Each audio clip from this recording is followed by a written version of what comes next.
25 years of research from epidemiological studies, metabolic studies, imaging studies using magnetic resonance imaging or computed tomography have clearly indicated that too much fat stored at the wrong place, in the abdominal cavity, in the liver, in ectopic fat depots,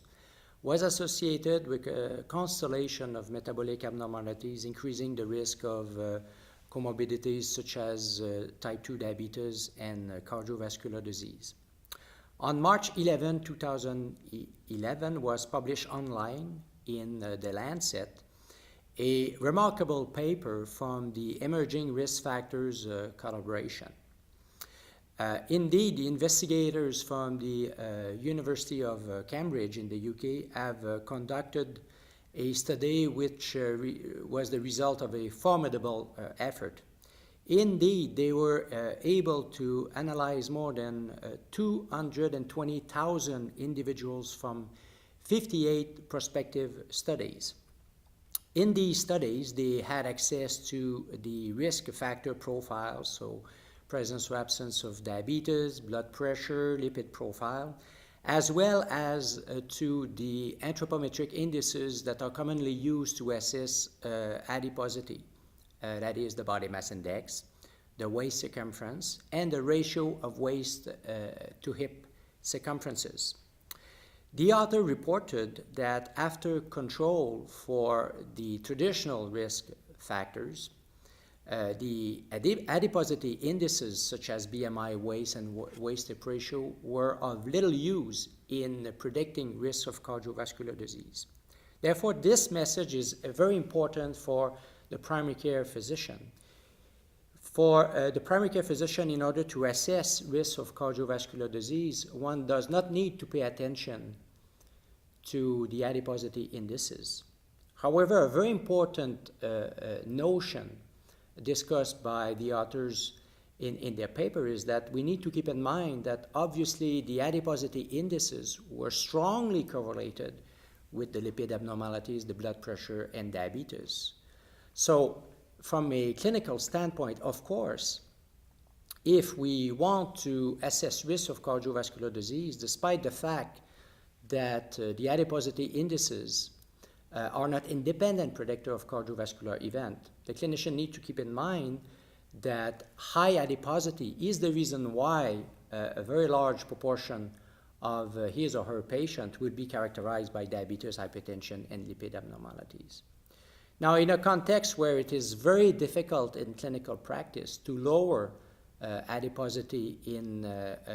our patient, of course, this study really emphasizes the importance of properly managing the cardiovascular disease risk factors. So it is very important to lower blood pressure, to improve the lipid profile, lower the LDL cholesterol, and manage the diabetes. Having said that also, the media has interpreted the study in concluding that assessing body fat distribution is no longer important and that any type of body shape is associated with a high risk of cardiovascular disease. I think at this stage it's quite premature to reach such a conclusion. For instance, we know that there is a very strong correlation between the body mass index and waist circumference in population studies. So if you investigate populations that have adiposity indices from very low to very obese, the higher will be the BMI and the higher will be the waist circumference. So if you use a single adiposity index and look at its relationship with clinical outcomes, the waist circumference measurement will barely be better than the old body mass index in predicting clinical outcomes.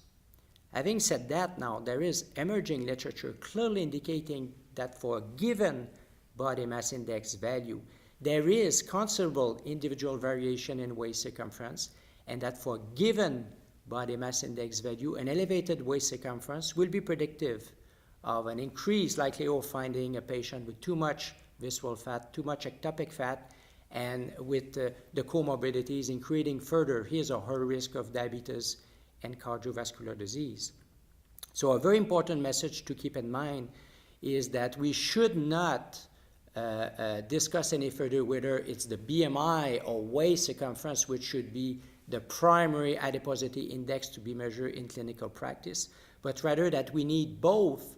measurement to clearly identify that a given BMI value those individuals who are more likely to be characterized by excess visceral fat, ectopic fat distribution. And indeed, when we pay attention to additional findings reported by the investigators of the emerging risk factor collaboration study, they reported that indeed at any body mass index value, an increased waist circumference was predictive of a further increased risk of cardiovascular disease. So in summary, for the time being, as it is clear that patients with type 2 diabetes, for instance, have a greater waist circumference, more visceral fat, more ectopic fat for a given BMI, it's not either BMI alone or waist circumference alone which should be measured, but rather both. Indeed, for the primary care physician, there'll be situations where over time a reduction in waist circumference will not be accompanied by a reduction in body weight. And this is typical of the postmenopausal woman who would be involved in a lifestyle modification program, dropping her waistline by a few centimeters without losing any weight because she has gained some muscle mass tissue. This will be also quite relevant to the typical sedentary, viscerally obese male